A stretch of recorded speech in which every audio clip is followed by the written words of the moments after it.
Good evening, everybody. Hi, this is Rob Anderson here, running for Congress in Louisiana's 3rd Congressional District. I always say it just in case you forget, even though you're watching my channel. I'm Rob Anderson. Tonight, I have a special guest with me, a guest host. We're going to co-anchor.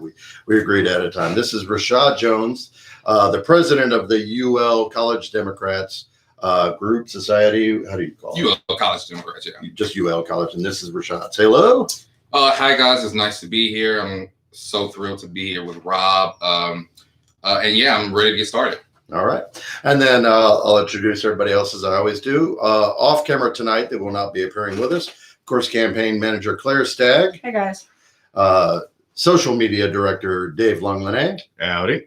And in the other room, monitoring all three feeds on the laptop is Ash Levesque. Hey! So there's Ash. All right, so now we're underway. It looks like all the feeds are active and live and good. So we'll go ahead and get started. So there's like some election this year or something, I hear. Yeah, huge election. November 3rd coming up. Early voting in Louisiana, don't forget, starts this Friday, October 16th, up to the 27th, not counting Sundays. Real quick, before we even get rolling, we have a howdy from Swamp Lady, and we say howdy. Hello. Yeah, big election. Everyone that comes up every 4 years, you always hear this is the biggest election of your lifetime. Yeah. And I think a lot of people agree that this is the biggest election of your lifetime. Yeah, without a doubt. And you're a junior at UL, is that correct? Yeah, well, I'm a junior at UL. I transferred 2 years ago from Xavier. And ever since I've been on campus, I've been really involved with SGA and UL Democrats. And this year, we partnered with Acadiana YDSA to endorse progressive candidates like yourself and Antoine Pierce and for U.S. Senate and Candy Kristoff for the 5th district.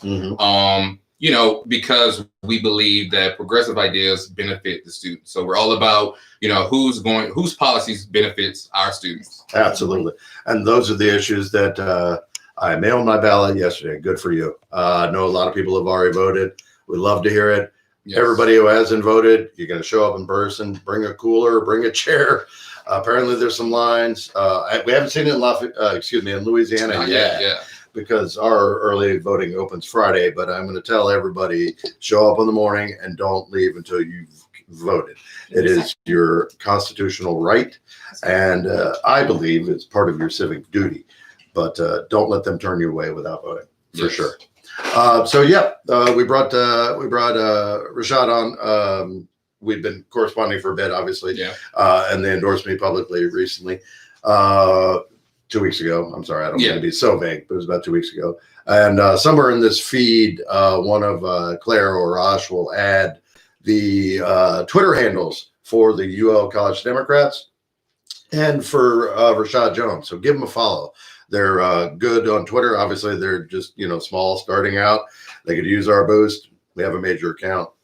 Yes, that would help out. Yeah. If you can follow me on Twitter at _ Rashad Jones or UL Democrats at UL Democrats. That'd be great.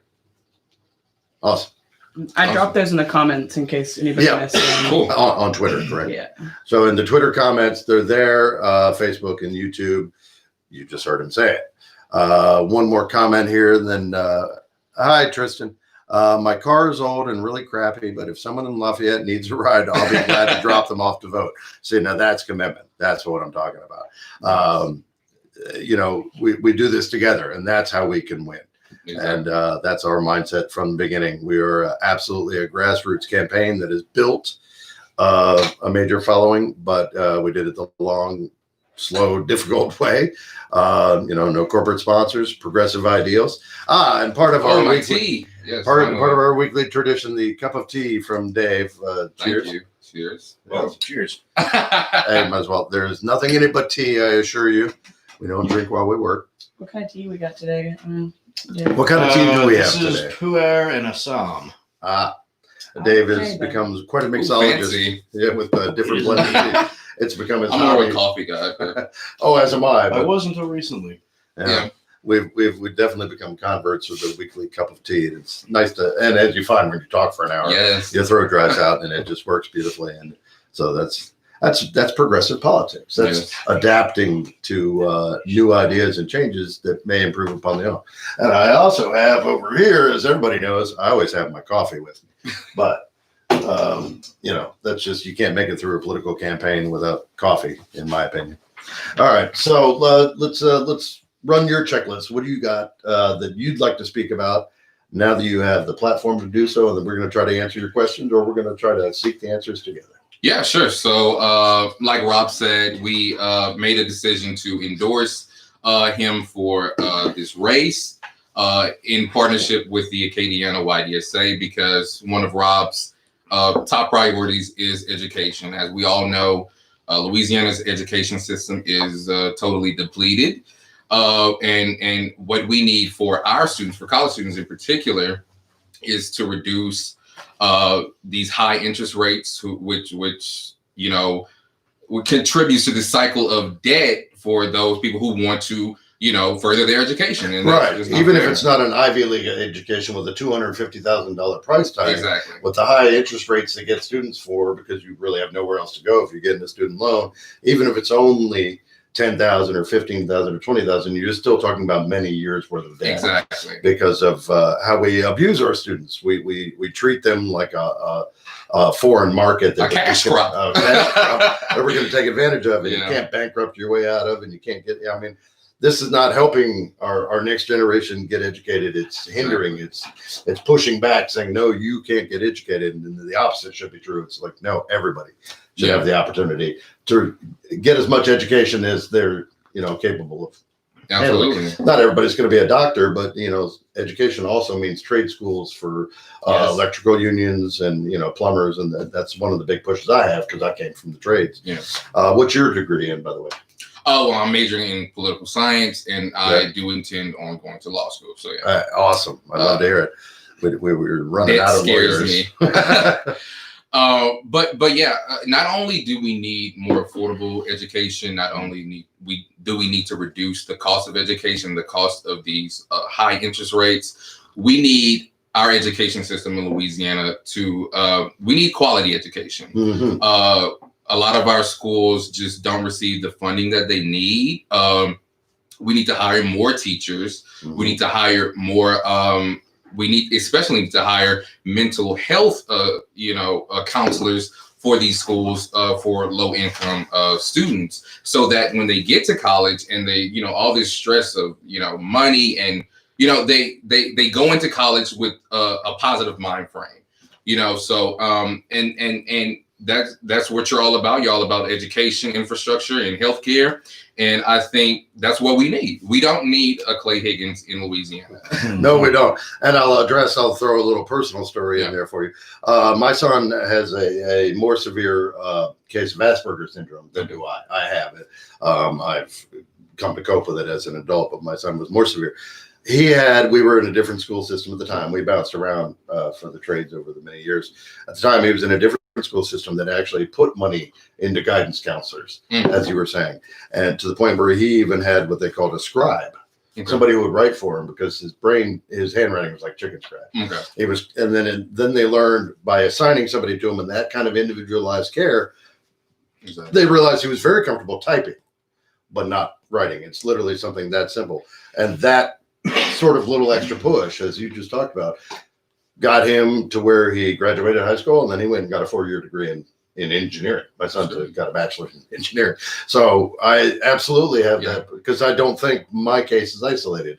As you pointed out, mental health or, problems at home lead to problems at school. Exactly. Like we all experienced that growing up. There's always some kid who was going through a rough time, and other kids are mean to them. And it may be just as much as their parents are abusing each other, or whatever reason that there's problems at home, that you can help the student. Exactly. Yeah. Separate from that issue. So absolutely more money into schools and equality of money, because as you know, we do it by property tax here in Louisiana, and it's an unequal distribution. Yeah. I think if we want the next generation to do well, we should invest in it, spend it, get more teachers, more guidance counselors, and let everybody succeed to the level that they can achieve. Yeah. Yeah. We need a holistic approach to our education system. Right. We know, because like you were saying with your son, even though he Well, a lot of kids, a lot of students don't receive that one-on-one attention, Absolutely. especially if they are having problems in the household. You know, there's no No, they get there's left no behind. exactly there's no system in place whereby the schools connect with their guardians and make sure they're getting that attention that they need to. Absolutely. to, We got a bunch of just- comments on YouTube, so I'm going to read a Yeah, few sure, just let's to, go. to interact a little bit There's a here. lot of people actually. Yeah, there's a lot of, I told you there'd be thousands. I told him, Rashad, you're going to be famous today. Knowledge is power. Do you think college with big name sports teams that rake in millions should help offset the cost of new equipment, labs, etc.?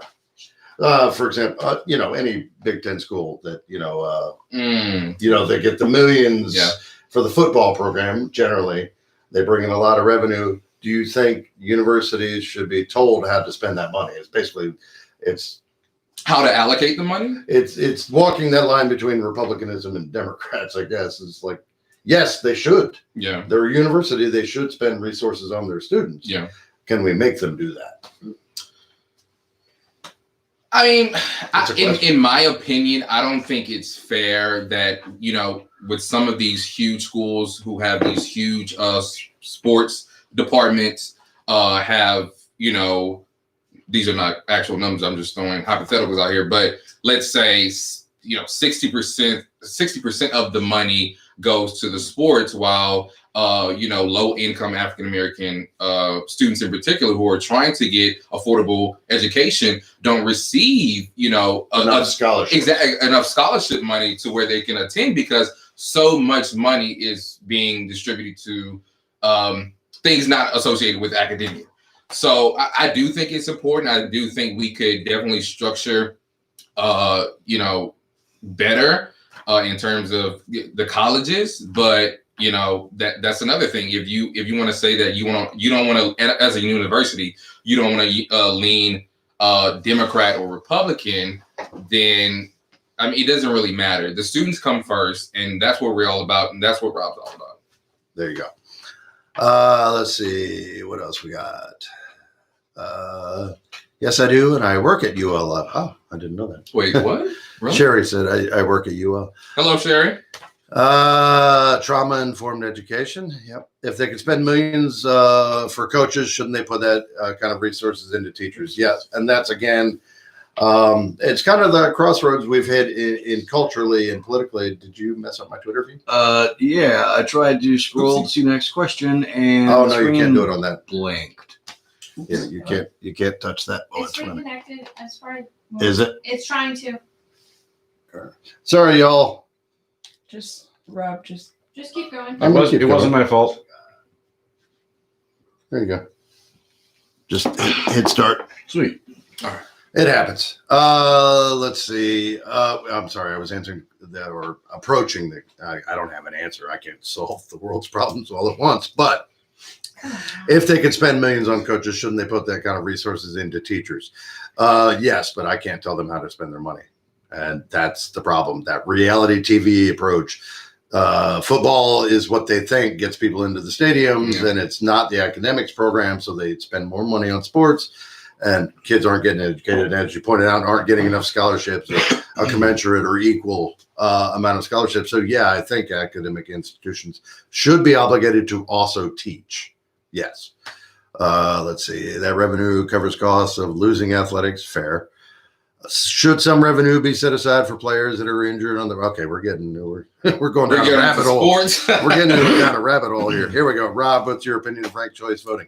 I love it. I think if it's catching on in a few years, I know Maine has it now, and I don't know who else has it right now. I know I Maine. want to say one or two other states too. Yeah, Washington State. yeah, I think Washington.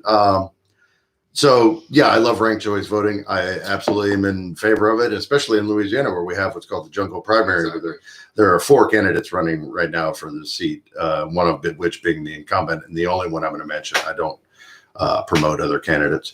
I have student and scholarship student workers in my office, and I always worry they don't get enough to eat. Fair enough. The first thing we did when Rashad got here was we fed him. Yes. We did. The life of a student. That's the life of a student, and we've all been there, so we understand. Yeah, my son was fortunate in that part of his dorm package was full access to the cafeteria. Yeah. However, and this happened, and he didn't tell us till Thanksgiving Day. They closed the cafeteria down the day before Thanksgiving, and we were in a different state. We were here, and he went to school up north. And on Thanksgiving, he called us and told us they closed the kitchen the day before, and he didn't have anything to eat. It was Thanksgiving, and he had no food. And we said, "Didn't you plan for this?" He said, "No, I didn't know they were closing the kitchen until I went to get breakfast." And it was like a blizzard outside, and so he had to wait till the next day before he went hungry for a day and a half. So I blame him for that. But on the other hand, you don't want to see students go hungry. No. And that like ruined my Thanksgiving when I found out my son was starving on that day. Well, he's a big boy. He could miss a meal. Yeah. Well, luckily, when we Not had the everybody storm, can. when we had the storm, that was another concern. Which like, one? We had two. Well, Laura and Delta. Both, because students that live on campus in like the apartments, Sure. it's a long walk to the cafeteria, and rather than close the cafeteria, UL actually handed out plates, make sure everyone had food. There's also like a university, I think they call it a cup board, where students can go get like snacks and free food, basically. So kind of like a pantry. Yeah, exactly. Well, that's a good thing. Yes. And a lot of it is, students are away from home. They're literally dependent on that university. Exactly. That university should provide them with y'all pardon me here a second. Excuse me. Okay. How is COVID protection on UL Lafayette campus? Well, the university has put in a ton of prevention measures. Most classes are virtual, so kids are going to class on Zoom. That's mostly upperclassmen, though. Sure. And some classes they're doing this kind of hybrid flex, which is basically you go into class maybe one day out of the week, and then the other you do it virtually. So kind of monitoring, in between like classes, if somebody were to get it or to contract it, then they would have enough time to kind of email the students and let them know, hey, we're going to do it solely virtual. And also we had some members of the Louisiana National Guard come to campus. They were providing free testing. So yeah, that was really good. And they did that for like a week. I don't know. I'm not sure if they're still doing it, but I knew for sure they did it 2 weeks ago. So free testing for all students. Well, that's good. So, I mean, I think I got the gist of it, but how do you feel? Do you feel comfortable with the level of protection they're enforcing, shall we say? Yes, I do. Yeah. I do. And in my case in particular, most of my classes are in person, where I go to the classroom, of course, and the desks, they arrange the desks in a way that everybody's 6 feet apart and everybody's socially distanced and everybody wears their masks. There's mask requirements all around campus. So as a student, I do feel safe. Good. And yeah, it's really allowed me to be productive because I can still go to school. I can still be in school, but I don't have to worry about contracting, this disease. Yeah. So yeah. That was my phone. That was my fault. And I can testify when I first met Rashad in person a couple of weeks ago. I went there and every student I saw was wearing a mask. Yeah. And we actually I remember they even closed down the clubhouse. Right. Yeah. The clubhouse was Yeah. closed. We sat on the tailgate of my truck. Yeah. I'm sorry. Yeah. Just exit out. No, the phone was my fault. Here, let me reset it. Or actually, do you know how to do it? Look, I got you. All right. It's already signed in, so it should be okay. Sorry, Twitter. We're going on and off. Believe it or not, the one that was reliable today was Facebook and YouTube. YouTube's been fine. Okay. All right, let's see what else we got. We went to great lengths to make sure there would be proper distancing for the few classes we were holding in real life. Yes. Yeah. I really do feel comfortable with what the university. This might be one of your professors, by the way. You might want to kiss her butt. I'm not sure. I don't I'm know. not sure, I but think you just came in on Twitter on the word "but." Put it in context. There's a reason for that. So, okay, we're caught up. What else you got? Let's talk about, not a professor, just a lowly. There's nothing lowly about being a secretary. no. But she's in the administration, obviously. Let's talk about Clay Higgins. Why not? Oh Lord. Okay. So On that- first of all, obviously we have talked about this. You're not a fan of Clay Higgins, No. and we don't even go into the personal stuff because nobody cares. But professionally, Yeah. and as someone who represents you, does he feel like he represents you? Absolutely not. Okay. In no way, shape, or form do I feel that Clay Higgins represents me or any other person of color or student, for that matter. No, No student. absolutely not. No student. And I did my research on Mr. Higgins.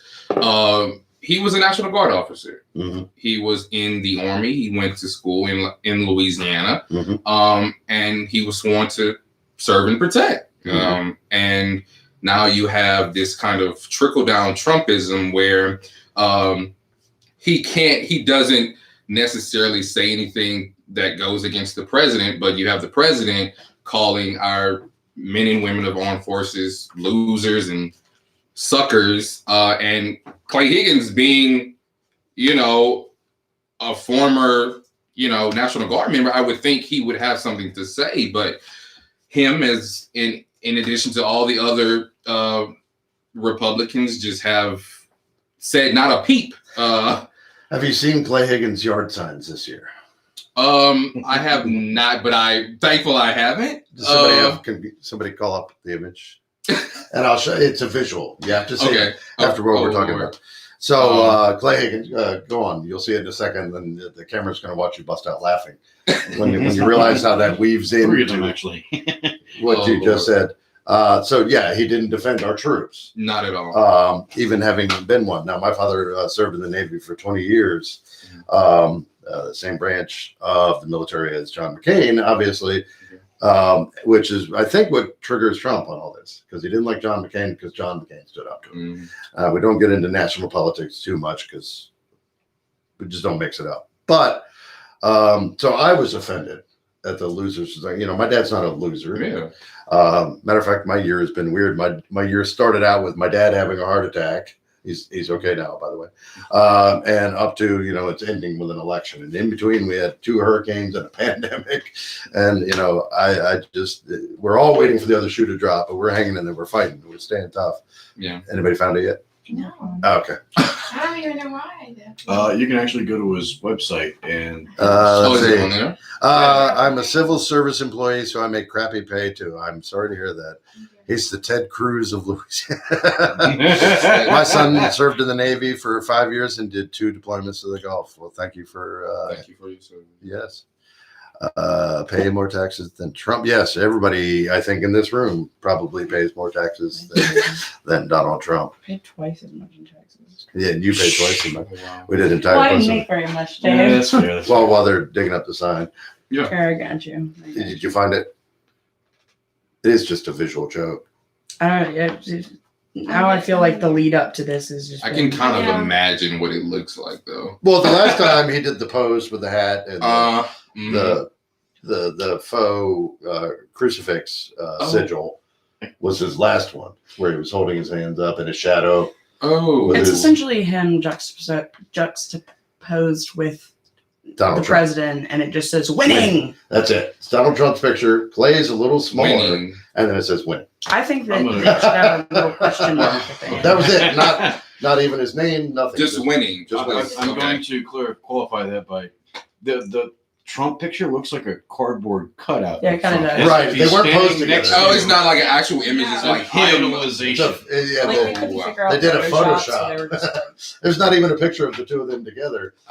Because if you know when Trump came down after Laura, you saw that. Mm. There was a big press conference right up front with John Bell Edwards and Mm. Steve Scalise, of course, who runs the Republican caucus here in Louisiana.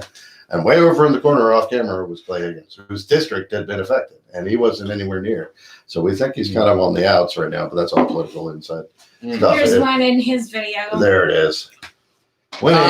Isn't that lovely? Oh, and there is an American flag in the back. And he's kind of like in the back, though. Yeah, Not like Trump is in front. Oh, Well, well, of course he's behind Trump. Well, Dude, with that what you will. I think Oh. his small signs this year have like the bullet hole looking Yeah. decals. She too. says, I haven't. Oh, I think Susan might have posted it on the, she might have posted it on the thread. All she said was, I have it. I pass one every day. I want to run it over. Feel free to run it over and come get one of our big, huge, Not ridiculous- these though. We don't have those. We don't have those anymore. We got the 4-footers that are basically just take my picture out. It's just the logo. I like this. Clay Higgins. Back to Clay Higgins. We're having so Back much to fun. Clay Higgins. We're having so much fun. We lost the thread. Yeah, I mean that picture says so much though, because okay, if you think about, I don't know how long ago this was, but there was some kind of resolution Oh, yeah. put forth in the House. I think. To guarantee transfer, peaceful Yeah, transition. for peaceful. Yeah, so there was this resolution on a peaceful transfer of power, which is, of course, the foundation of our democracy. A free election, sure. And so he was one of, I think, five. 397 to 5 was the vote. Yeah. So he actually went against most of his Republican colleagues anyway, and voted along with For Matt Gaetz was one. Matt Gaetz. Steve King Steve King was one. from Iowa, not Stephen King. Yeah. Yeah. Was I knew it at the Louis time. Gohmert, maybe? It sounds right. Yeah, Gomer was one, and then 2 others. I mean, forget these are the just other like these are Ultra authoritarians. conservative. Yeah. Ultra authoritarians. Even if you're conservative, you would want a peaceful transfer of power. Of That's what course. a democracy Or or a Right, constitutional republic, which they keep arguing that we're not a democracy, we're a constitutional republic, not realizing that a constitutional republic is a form of democracy. So if they wish to indulge in pecksniffery, I will oblige. Do you want the names? Yes, please. Okay, we have Florida Representative Matt Gaetz, Yeah. Texas, Louis Gohmert, Go. Louisiana, of course, Clay Higgins, Iowa, Steve King, Kentucky, Thomas Massey. Thomas Massey, that was the other one. These are No, not alt-right. Jim Jordan. Yeah, these are the alt-right. These are the ones who want a dictatorship. That idiot Gates. Yeah. Insane. It is. It's nuts. So yeah, and we agree. And obviously, there's many more details. But this is the they thing. voted against the Violence Against Women Act. I mean, you could just go on and on legislatively. But this is the thing. He calls himself. Page and John Wayne. Well, he calls himself a constitutionalist. Right. But you Right. can't pick and choose Right. what parts of the Constitution you want to advocate for, and then hey, well, let's have a You can't like dictatorship over here, and then it's Yeah. insane. If we had to do, he treats the word redemption. Oh yeah, when he had the whole redemption thing with his Crime Stoppers. Yeah. Yeah. You know, he tried to copyright that they word. tried to redemption. copyright. He tried to copyright. He tried to copyright the word redemption so he could make money off of it. Mm-mm. Oh, Absolutely. Now He did. imagine how much that conflicts. Well, you don't have to imagine. You probably see it. How much that conflicts with his whole biblical stance. It is throwing it. It's cringeworthy. Oh, God. It's all the Constitution is a living document. Sherry points out accurately. It is meant to change and grow as society changes and grows. Obviously, that's why we have 20. I'm going to say the wrong number. 27 amendments. Correct. Yeah, right. I got it right first time out of the box. I can be taught. That's why we have 27 amendments, and of course, the Bill of Rights were done at the first yeah. Constitutional Convention, but we've added since. As a matter of fact, amending that original Constitution brings us to the 13th Amendment, which has great meaning to people of color in this country. So when they talk about, what's her name? Amy Barrett today said she was an originalist, talking about the Constitution, not even acknowledging that were that to be true, she would think that Rashad couldn't vote or that Osh couldn't vote even at that time. So it's just nuts. The Constitution obviously gets amended as we grow. There are many words that are not in the Constitution. Smartphone being one, airplane being another, telephone. All of these things didn't exist. So it is a living, breathing, learning document. Most of us have the common sense to know that and push for those changes as they become apparent that they're needed. Exactly. And that's literally the root of the word progressive is progress. They Don't want that. I know they don't. And when they say textualists, and all they mean is they want to go back to the day where people of color couldn't vote, Right. women couldn't vote, Right. you couldn't be elected official unless you were rich and white and owned land. I mean, Well, as a matter of fact, that's why they have the electoral college. They wouldn't have even wanted me to vote back then because I'm not a rich Exactly. white landowner. They only wanted that's true. the elite to have that power. Yeah. That's true. And fortunately, they put enough checks and balances in that we haven't lost it yet. Yeah. But we are in a struggle to keep it a representative republic. And that's what we're all about it. We're on the same side there. Yeah. Most of the airplanes were destroyed in the American Revolutionary airports. What else you got? He made some notes ahead of time, just so Yeah. we didn't figure we'd run out of things to talk about. I think one thing that I'm personally offended by with Representative Higgins is his position when we had the tragic incident, the shooting of Trey Fort Pellerin. Here in Lafayette. Yeah, here in Lafayette. Actually, about a mile that way. Yeah, by the gas station.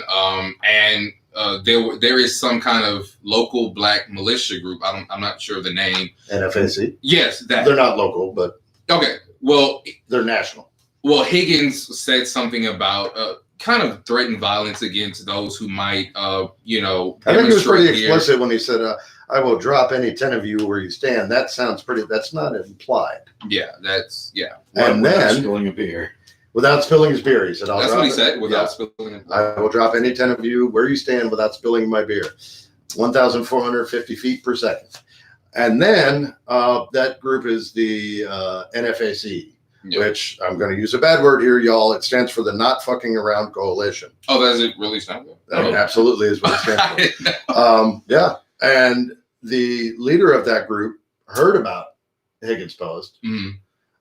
and then called and said, challenge accepted, and called Clay Higgins and said, we're coming down just a couple of weeks ago. Exactly. And I think that's where they got into this dispute between Clay Higgins and the leader of that organization. Well, it's not really a dispute.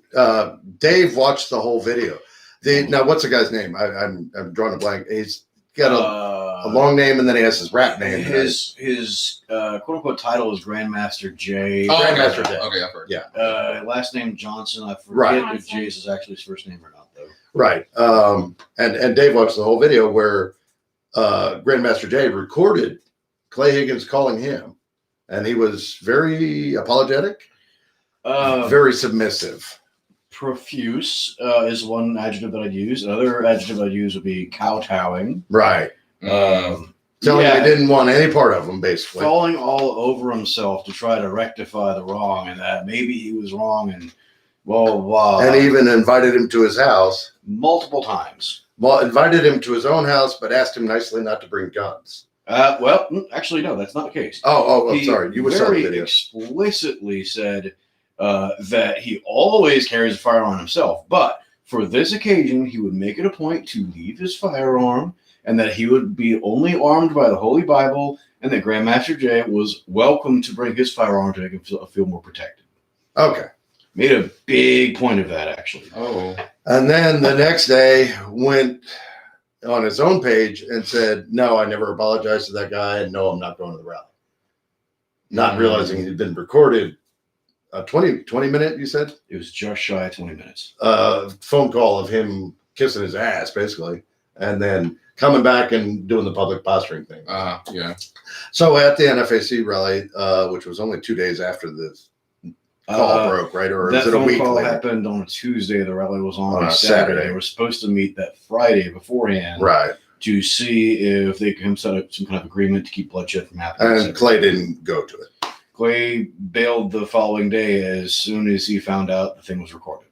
Right. Once he found out it was real and then it was recorded, then he denied everything, said, I never apologized. I have nothing to apologize for. Went to a barbecue with local cops. Didn't know that. And and the rally itself, I think there was one dropped rifle discharge round. That's correct. With a, It was a local. was somebody a local injured? Guy. No one was No injured. It was a injuries, okay. local guy. but at any rate, there was no violence is No. what I'm trying to say. That's correct. Okay. So that's kind of that weird story of Higgins posing as one thing and obviously doing and saying quite another. is what we're. Oops, sorry, Yeah. I'm bouncing the video there. I'm sorry, I bumped into the table.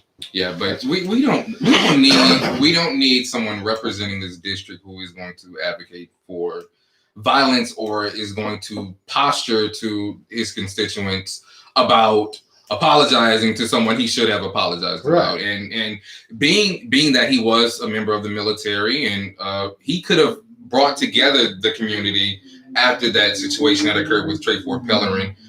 Instead, he has his proxies like Mayor Guillory, who now he doesn't support protests. So we just need a change in the district, and especially for students, if we're gonna move forward. That's well said. Yeah, And we can barely even get into Josh Guillory there.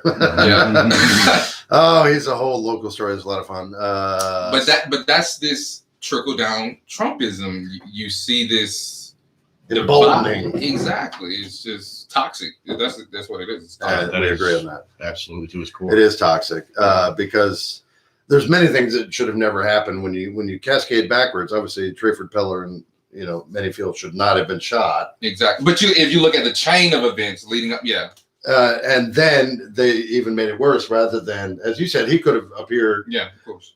with all his posing equipment and his firearm if he wanted and showed up and said, let's talk about this. Yeah. Let's, the NAACP leaders who were there and Mhm. other protesters, they spilled into the street. He could have gone and said, let's talk. But no, he ran to his office, said they're all thugs, probably. That's a I don't want to spread fake news. I didn't hear that he said that, but one can presume that that's about how he would treat political protesters. He also could have just not made the Facebook posts plural. Well, yeah, you could have gone and back it to never would have even happened. never threatened. Well, what he was saying is that this group that was acting up in Kentucky, I believe that photograph was from. Yes, that's correct. Was the NFAC in Kentucky, and he said, "Well, don't come down here." And they said, "Okay, well, we'll come down here. What are you going to do?" We're exercising our Second Amendment rights and our First Amendment rights to peaceably assemble. There's literally nothing you can do. Yeah. And he could have embraced it, or what he actually did was distance himself from it and said, "It's just not my problem." Yeah. It boils down to integrity and yeah. Politics are complicated, but if you're a person of your word, it becomes a whole lot simpler. Yeah, exactly. As I find, if you just tell the truth and just treat people honestly and respectfully and listen to them and then engage and solve problems accordingly, it's not that hard. If you're beholden to different groups that you don't want other people to know about, and we're not naming any names, I'm not accusing him of anything, but all politicians seem to be obligated to somebody, and it should be their voters. Exactly. It should only be their voters, but that's not the But case. instead you have, like I said, these local leaders like Sure. Mr. Higgins who pose as these local mobsters for the Trump administration, and it's at the expense of their own constituents. Right. I mean, no one is benefiting in this district with by Trump being president. I guarantee you. And since I think since he came into office, they want to always tout the Republicans in general. They always want to tout the economy, the importance of the economy. Well, the GDP in this district, in the Lafayette metro area, in specifically, has dropped since he has been in office. Right. And Around 10%, I think. exactly, and not only that, you have Higgins and these Who's been completely ineffective at bringing any sort of resources or legislative change to the third district. exactly, but they want to give all these subsidies to these petrochemical companies, which are bleeding our state dry. Yes. And if we had more, if we would allocate that money towards education, towards healthcare, we wouldn't be in the predicament we And are infrastructure. today. And infrastructure, of course. To me, they do make a pyramid. The reason being that, and I used to simplify some metrics. You were talking about economic equality. One phrase I use is we can't have economic justice until we have social justice. So Absolutely. those two go hand in hand, as the holistic approach. And I absolutely agree with that. And the same with the education, infrastructure, and healthcare. If you have some of one and not of another's, it's not a Exactly. structure. You need a foundation of decent representation, and then to lead to where you have real investment in infrastructure, because it's not just roads and bridges. Yeah. Exactly. It's water, it's air, it's accountability in our district, it's accountability to the petrochemical industries that are leaving open wells and unfilled dredge canals and all the damage they do, and they take their money and it gets shipped overseas, and it doesn't benefit us here. Yeah. And We're not getting and we're not even, and to be clear, I know we probably have a bigger audience than others. I'm not anti-oil. I'm not anti-drilling. I'm not anti-industry. I was a driller. So that's partially. You're anti-inequality. I am anti-inequality, and I absolutely think that the industries should be regulated. Mm-hmm. The deregulation thing, I'm going on a whole mental rant about this when I was driving today, because they say we want lower taxation and we want deregulation. Great. But you don't get lower taxation and deregulation by voting Republican. Corporations get lower taxation and deregulation. You get the short end of the stick. You get what's left. When they talk about deregulating, people say, "Oh, we need more deregulation." It's like, exactly how much more mercury do you want in your fish? What's a good amount of what's a tolerable amount of benzene that we can dump in the water? Is it just a little? I mean, regulations are paid for in blood. It's an expression we use in unions. Yeah. Regulations, they don't just hand them down because they feel like making a regulation. A regulation is like a stop sign. You put it at intersections where it's needed. Companies that do have corrosive or environmentally polluting byproducts have to be regulated. Yeah. Because the cheapest thing for them is literally to dump it into the river, which 150 years ago is what they did. Exactly. They just dumped it in the river. And then we found out that's probably not a good idea, especially if you're going to drink it or live near it or breathe.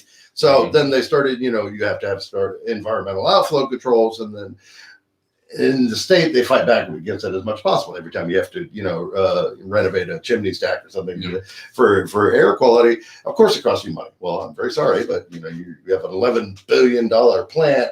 I'm sorry if it's another couple million to not poison the air and the water of the people who live around it, because of course, as always, it's always in low income areas is where they build these plants. Yeah. They don't build it in the middle of a river ranch, by the way. They build it in low income areas. Right. People, So for us to vote against our own interest, I don't live in a rich neighborhood. I live up to Quincy in a rural neighborhood. Yeah. But, guess what our neighbor is? A prison, the other lovely investment that Louisiana likes to do, private prisons, although it's become a halfway house, but still, nevertheless, it's a prison. That's my neighbor. Mm-hmm. Again, live in the rich neighborhoods, you get nice boutique stores, and in the low income neighborhoods, and then they want you to vote for them. Look how good it is for the state. No, it's terrible. You're not in my neighborhood where it's not so good here. So, but that in itself is a lie. When Republicans say, we want to fight regulation, we don't want to tax corporations. Corporations want regulations. They want regulations to stabilize the markets. You got it. To help them. Exactly. They want the regulations that favor them, but not regulations who favor the people. Like you said, where they have these plants, pushing out these chemicals, so we need regulations to make sure that the people who are affected, also have a means to, I guess, I don't know, but corporations in politics have plenty of representation. You just want the people to have a representation. Yeah, exactly. That's what. Yes. Yeah. Corporations don't vote. Yes. People vote. They get people to vote for them. They're not supposed to. Let's see if Clay has no integrity. Oh, somebody's gonna. Wheel won't roll if you remove the spokes. It just collapses in on itself. Well, bicycle tire for sure. That's what my mama always says. Well, I mean, mama knows. They just store it near the river and wait for a flood. Also true. Abolish private prisons. Absolutely. That is another part of my platform, what we were talking about before, social justice. Private prisons and the legalization of cannabis is part of our national push for a multitude of reasons. One, has never killed anybody. Two, it can be taxed to the great benefit of the state of Louisiana. And three, we have main crops here like rice, soybean, sugarcane. Why are we not growing hemp? Why are we not trying to lead the world in the hemp industry? Because we need new resources. We need new resources, especially if we want to restrict oil. Any sort of regulations, everybody throws up their hands and they say the stock market goes crazy. It doesn't. Stock market likes stability and it likes long-term investment. The funniest thing that I see right now, and Dustin just did an editorial on this, I got to send it to you, but it's funny as hell. Clay and Senator Cassidy and Senator Kennedy specifically could have reassured, just guaranteed their reelections. Mm-hmm. All they had to do was vote for stimulus. And you could vote for a $10 trillion stimulus. It doesn't matter. The U.S. Treasury is so vast and our GDP is so vast, you can basically print money. And all you do is if you hand it, say, I'm going to hand you a $1,200 check a month until COVID's gone. How many people in the country are going to vote against that when they go to the polls, no matter how much they dislike Trump or how much they like Biden? And they didn't. They literally shot themselves in the foot and said, no, to own the liberals, we're going to throw away our own elections. We're going to deny people relief. We're going to promise them after the election, and they wouldn't deliver that either, even if they did win. But I was just looking at that. It's like those two swing votes, Kennedy and Cassidy, could probably swing. Mm-hmm.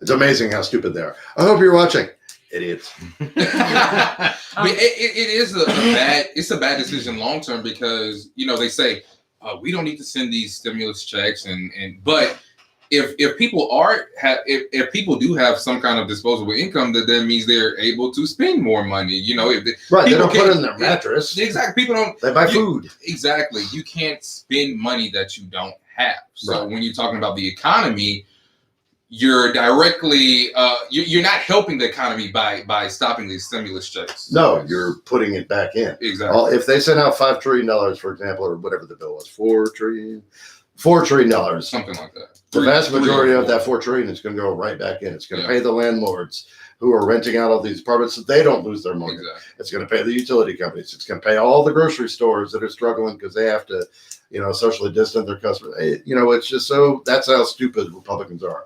They aren't even standing for what they stand for when it matters because they just want to win. They just want Democrats to lose. And it's so unbelievable. They would screw their own electorate just to. The problem is that they don't know what it's. They don't know think about the economics. value of $1,200 because they're Right. trying to go, To them, it's nothing. invest it somewhere. They Sure. don't think about, They might if carry this is my 12. only money, I'm going to go spend it at the Walmart in my community, like anywhere. It goes straight. Yeah, you're not going to go Exactly. gamble it. Well, some people we don't probably get to would. just offshore all of our Yeah. extra money to the Cayman Islands. Right. This is money that almost all of that $4 trillion would just go right back into the economy, and it stabilize the stock market. We have massive unemployment, and there's a lot of evictions going on right now. And none of the people in Washington, they're like, "Oh, our people are suffering, but it's Pelosi's fault," or "Our people are suffering, but it's Mitch McConnell's fault." All of you are stupid because either side could have won re-election had you forced it through. Yeah. Well, there's no way that you could force through the Senate anything that Mitch McConnell doesn't want to do, but whatever. We're not getting into that. Yeah. All right, what else we got? Now they just yep. Abolish private prisons, corporations by votes. Yes, I do. And Citizens United. Boy, you're on a roll. I know all those. Demand drives an economy. That's true. Makes great chapstick. Wow. I think people are having their own conversation too. Makes great chapstick. I don't know. Probably something you said in that conversation somewhere. Oh, I bet it was hemp. Oh, yeah, yes. Okay. What is my number one issue? I don't know if you're speaking to me or Rashad.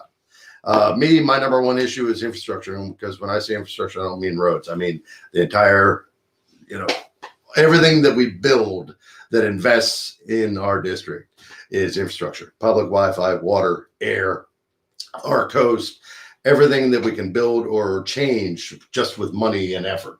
That's my number one effort. Issue is like literally getting our government moving again for the 3rd district. Yeah. Our congressman goes to Washington, has no caucus, no presence, no network. He goes up there, does nothing, comes back and yells about Democrats. So number one issue for me. Your number one issue. My number one issue. I'd say healthcare. Mm-hmm. the ACA, especially like in the South, I think in Louisiana, it was after the ACA, uninsured rates were reduced by 50% among African Americans. Mm. And when you have these Republicans, That's not nothing. that's not considering nothing. We're the Exactly. second most populated state by the in Yes. terms of percentage Yes. after Mississippi. Mississippi. Right?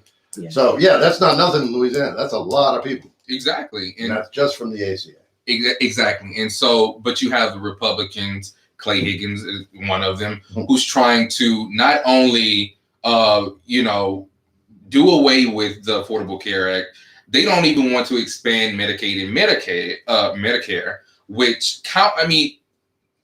countless of our of his constituents rely on because Yes. so Do you know what the number one industry in our district is?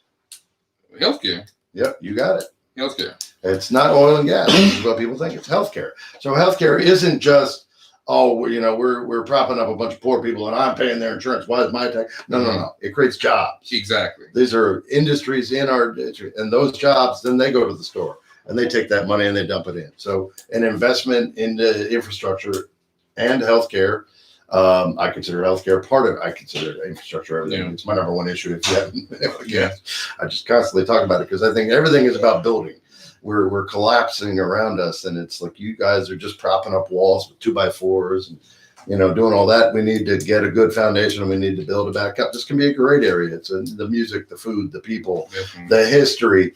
We have 30%. I think it's 30%. Correct me if I'm wrong. Of our state is African American population. We have this amazing diversity that's waiting to get together and work together instead of mistrusting each other or trying to be on different sides of political issues. And so I think Louisiana does have a future, but it needs no more dumb politicians that are just voting party lines and not paying any attention to Louisiana. Yeah. They don't give a damn about Louisiana. I'll tell you that right now. Kennedy, Cassidy, Scalise, they don't give a damn. They use you as an excuse to go to Washington, work with big lobbyists. To lobby. To lobby. And then, nobody's bringing anything back here. Yeah. Nobody is changing. Nobody's saying.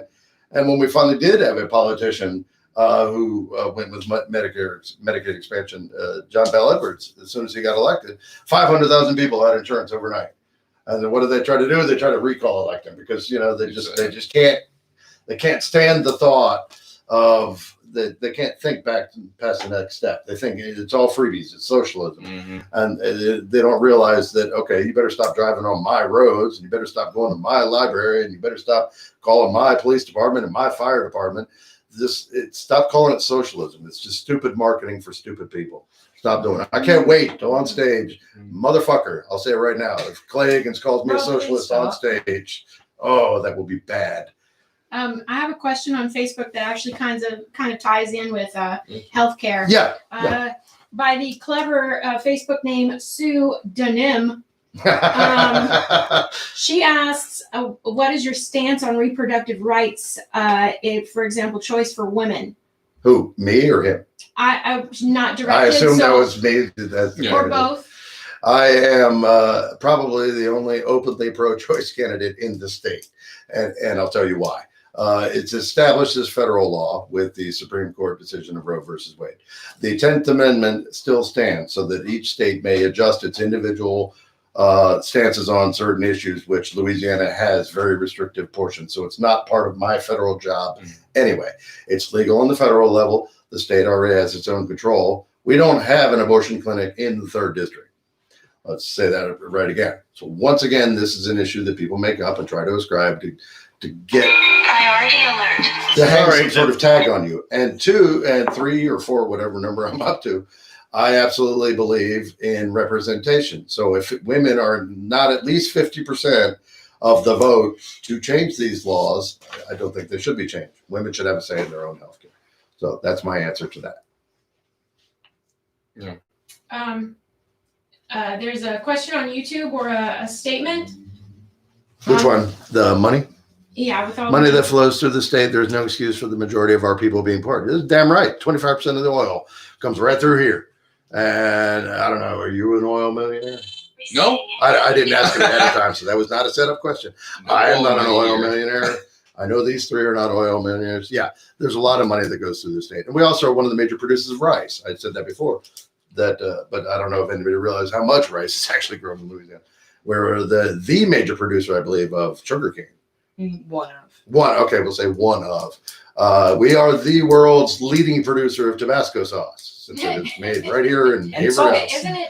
And Louisiana natural sauce. Natural gas in units. Yeah, we set the world price for natural gas in We set- Erath, Louisiana. Erath, Louisiana. For the We said whole that. So world. there's a lot of wealth. There's a lot of resources here. So when you look at how poor, uneducated, how bad our healthcare is, quality of life, infant mortality rate, you look at all those things and you look at how much wealth we produce, you realize somebody in the middle there is taking away money from the people, us. And you can blame who you want, but I'm just telling you that I have my suspects. Yeah. And that when we were talking about healthcare earlier, I think you were saying you were afraid that he was going to, label you as a socialist. I'm not afraid. You need to. I know he's going to. Yeah, I mean, but that's the Republican smokescreen Sure. for progressive ideals, right? Sure. Yeah. So anything progressive, anything that is good for their constituents, they label it as socialism because it's taken away from the pool of the money they get to send to their corporation. So You got it. yeah, people need to understand socialism Is already a thing. Socialism for the rich is perfectly okay. That's what we have now with the $1.7 trillion tax giveaway from the tax cut of or 1.5. It's more than $1.5 trillion of 2017. The effect of you and I, middle class taxpayers, have an increased burden because Walmart and Exxon pay less. exactly. That's a fact. Yeah, at the end So- of the day, Clay Higgins was going to call you a socialist whether you were as close to the center or as far from the center. They're calling Joe Biden right. a socialist. Joe Biden, a communist, even. It's like, have you looked at his platform? It's They not- don't know what the words mean. Yeah, Yeah, they don't know I the was word. about It's to just say, a they just buzzword. sling those But- words around and they. It's But just- it's a larger strategy to that, I think, because the more they call Democrats, not even progressive Democrats, moderate Democrats, socialists, it gives them the ability to go farther to the right? So Yeah. by Republicans labeling, say for you as for an instance, calling you a socialist, they're basically doing that so that they can be more conservative, even though you're not a socialist. You Right. just believe in progressive ideas.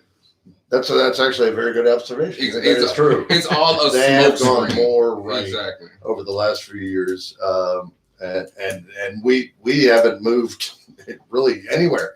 They keep dragging us to the right. Exactly. The requirement is we have to be more centrist. Why are you so leftist? You're a communist. You're a socialist. Exactly. Americans want this, and this. It's like, well, I read data as well as anybody. That's what my campaign's based on. Mhm. So I don't have opinions. I have facts. The only opinion I have is that I don't like zucchini. Me either. Oh, you don't see? There you go. All right. But they talk about, okay, who's on the right and who's on the left. Right. But they miss who's in the middle, which is the American people The and vast the majority. people of this district. Yes. Absolutely. Exactly. And Clay Higgins will not deliver for the people of their district. And that's why we are so content with our endorsement of Rob Anderson, because we know he's going to fight for students. He's going to fight for African Americans in particular, on a holistic, list of priorities like healthcare and education and infrastructure. Yeah. Right, and infrastructure covers. There's a lot of the urban issues that they like to call them, Yeah. which they don't like to address, like food deserts, and lack of mass transit for people who can't afford cars. Exactly. My sister being one of them. My sister is not a rich person, so we Mm. drive her around a lot, Yeah. and people forget about that kind of thing. It's like, well, if you're 5 miles from a supermarket, that's one thing. If you're living out in the sticks, Yeah. but in a neighborhood like if you don't have a car, you're going to eat convenience store food. It's all you can get to. So, and that seems to be a way of keeping a neighborhood down where there's no supermarkets there. Mhm. It's a big thing that I hear about in Lake Charles, specifically North Lake Charles, and I'm sure North Lafayette as well. Okay, we're running up to the end of our time. It is almost 8 o'clock. This was a good one. It was a lot of fun. Yeah, it was good. I'm leaning back just because of so much energy that Rashad was bringing. So again, thank you to Rashad Jones of the UL College Democrats for being here. Your hashtags again, or your handles again. Go ahead, shout Oh, out. yeah, sure. So if you want to follow UL Democrats, we're doing a lot this semester. You can follow us on Twitter at UL Democrats, and you can follow me on Twitter as well at _Rashad Jones. There we go. Thank you very much. Thank you to Claire, Dave, Osh. Y'all don't see everything that goes on behind the scenes, but as Rashad can testify, there's a lot going Yeah, there's a on, lot going on. including indeed cheeseburgers. So thank you everybody. Remember, early voting starts Friday. I'm going to be out voting once I get back home. Thank you, and please go vote. And if nothing else, November 3rd, let's get this done. Let's make it happen. Yeah, it's a team effort. It is a team effort. Thank you all, and good night. Good night.